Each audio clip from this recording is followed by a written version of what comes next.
And our team coverage of the election continues tonight right here in Dayton. The Trump campaign, as you heard, is suing Michigan, Pennsylvania, and Georgia in an attempt to stop votes from being counted. But will that strategy work?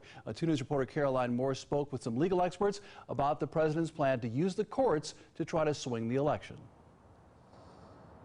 Well, as of right now, President Donald Trump's campaign lawsuit is purely allegations and no solid proof has been provided at this moment in time. Now, after talking with local experts here today, they believe the American citizens need proof of those allegations.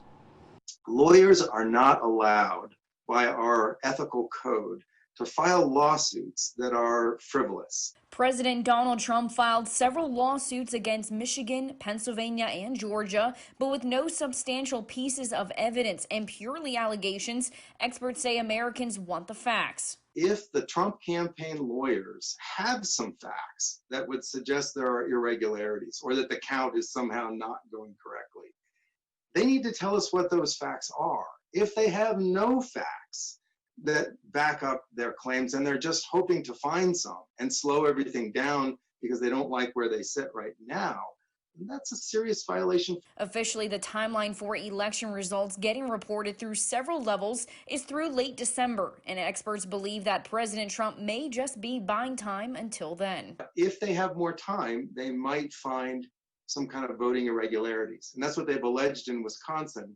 And if there are voting irregularities, that changes the game. Experts believe the 2020 election result process has shown drastic differences in each state's polling and reporting process, leaving the American citizens the victims in the chaos.